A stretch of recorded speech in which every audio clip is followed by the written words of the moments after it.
explore music a bit more. I wanted to bring in more elements of music, folk, classical music even, and even elements of ethnic music. Steve Winwood was playing nightclubs when most kids were doing homework. 15 years old with a voice that sounded 40, hands on a Hammond organ like he'd been born there. Nobody believed someone that young could sound that old. That's soulful. That's real.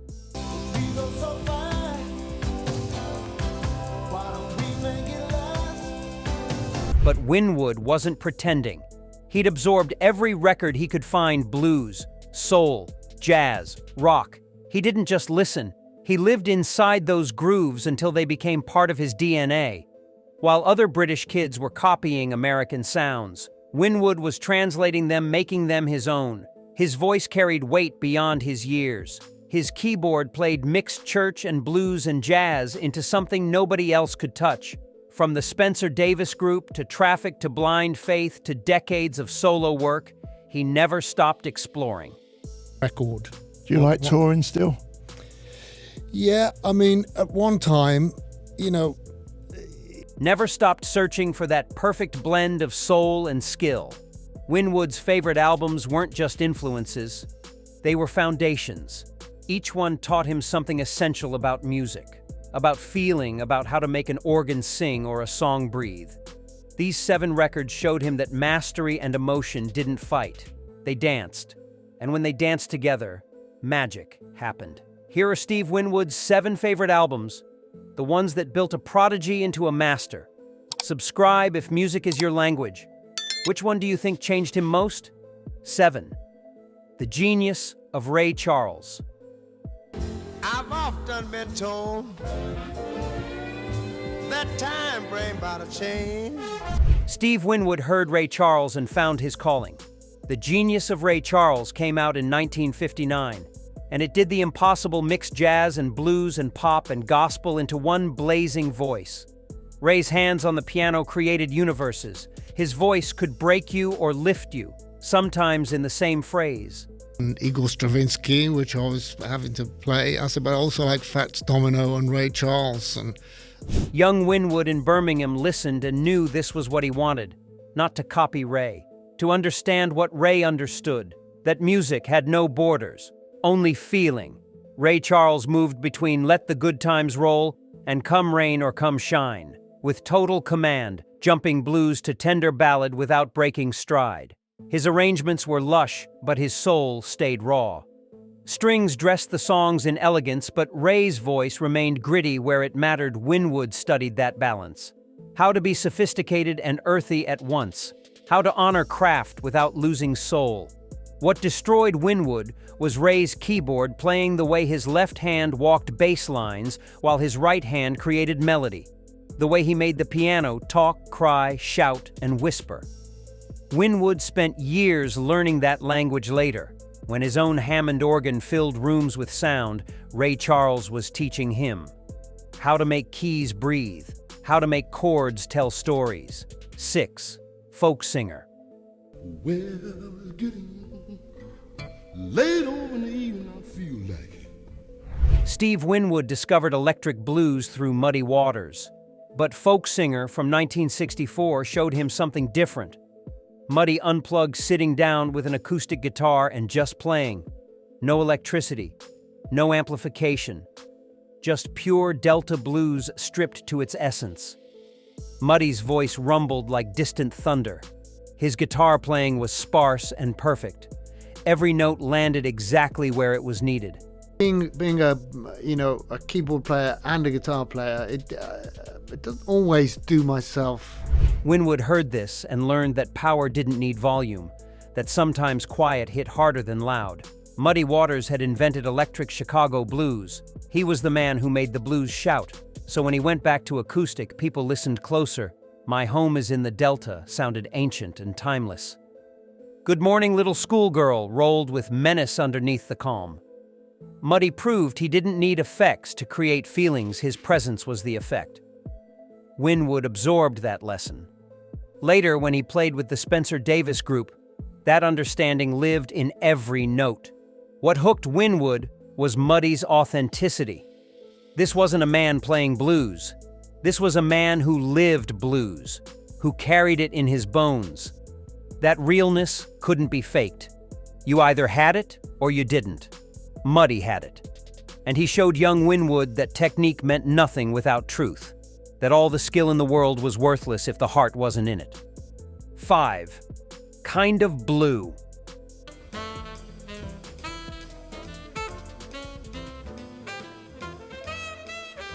Steve Winwood heard Kind of Blue and time stopped. Miles Davis released this in 1959, and it changed what music could be. Modal jazz. Improvisation built on feeling instead of chord changes. Miles's trumpet spoke in whispers that cut deeper than screams. Music, and it's a great music, and there's fantastic talents. John Coltrane's saxophone searched for something just beyond reach. The whole album floated like smoke, beautiful and untouchable. Winwood was young, but he understood. This was freedom. This was musicians talking to each other in a language only they knew. So what? Opened with bass and piano having a conversation. Then Miles came in with a melody so simple it hurt. Freddie Freeloader was blues filtered through genius. Blue and Green was heartbreak made into sound. Every musician played with total restraint. Nothing wasted, nothing rushed. Space between notes mattered as much as the notes themselves. Winwood studied that. How silence was part of the music. How waiting made the resolution sweeter. What changed Winwood forever was the improvisation. These musicians weren't following a script. They were creating in real time, responding to each other, building something together that would never exist again. That spontaneity became central to Winwood's work. Traffic's long jams, his own keyboard solos that went where the feeling led them, all traced back to this album. Miles Davis taught Steve Winwood that jazz and rock could be family, that improvisation was a conversation, that the spaces between sounds were just as important as the sounds themselves. 4. Green Onions.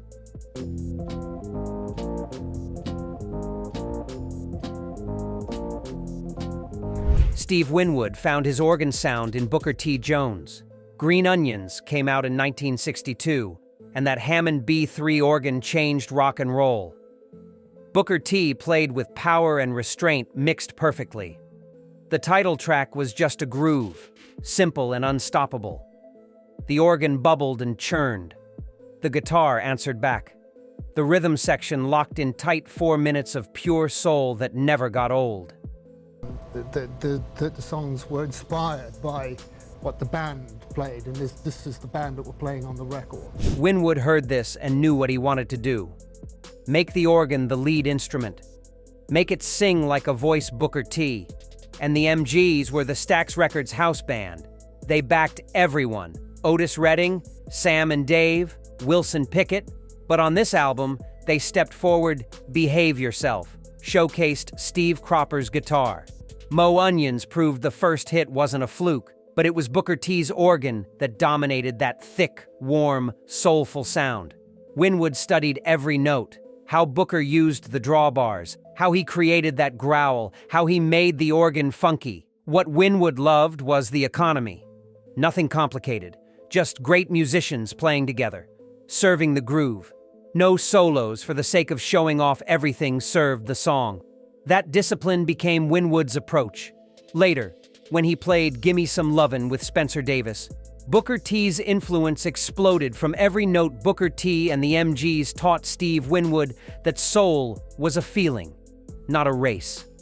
That groove was sacred, that the organ could be funky, soulful, and powerful all at once. 3. Revolver. Good day, sunshine. Good day, sunshine. Steve Winwood heard Revolver in 1966, and his mind expanded. The Beatles at their most experimental, most fearless. They used the studio like an instrument. Backwards guitars, tape loops, strings that sounded like nightmares. Tomorrow Never Knows was rock music from another planet.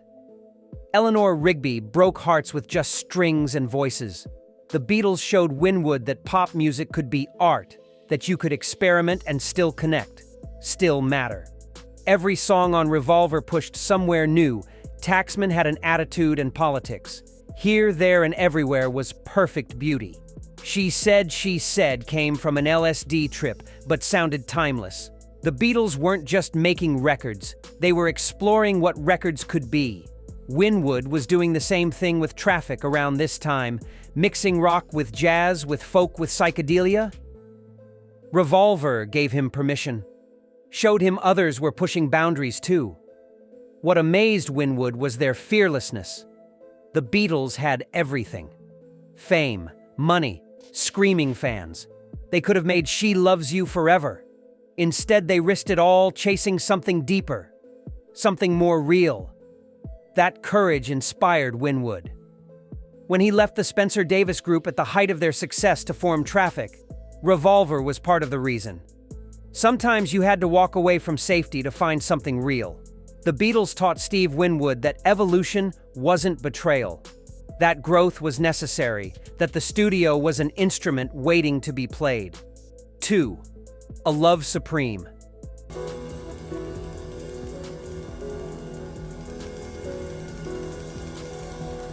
Steve Winwood called A Love Supreme a spiritual experience. John Coltrane released this in 1965, and it was prayer turned into music 4 parts. One statement: Coltrane's saxophone reaching for God, finding God, thank God.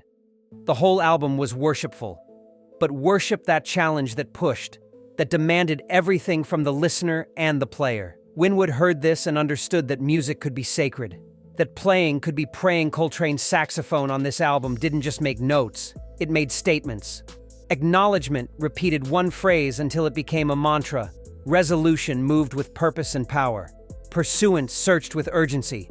Psalm was the prayer said out loud. The whole band played with devotion. Every note mattered. Every moment was a ceremony. Winwood absorbed this. Music wasn't just entertainment. It was communication with something higher, something beyond words. What changed Winwood was Coltrane's commitment. Total dedication to the music, to the search, to find truth through sound. That intensity lived in Winwood's own playing. When he played organ, he didn't just play notes. He searched for something real, something true. Long traffic jams where the music went places nobody planned. That was Coltrane's influence on breathing. John Coltrane taught Steve Winwood that music was a spiritual practice, that improvisation was meditation, that when you played from the soul, you touched something eternal. 1. Mr. Fantasy.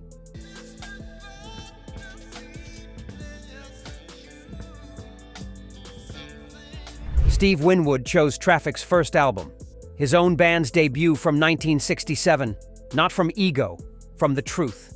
Mr. Fantasy captured something he spent his whole career chasing: 4 musicians making music that came from everywhere and nowhere. Rock and jazz and folk and soul and psychedelia all mixed together. No rules, no boundaries, just exploration.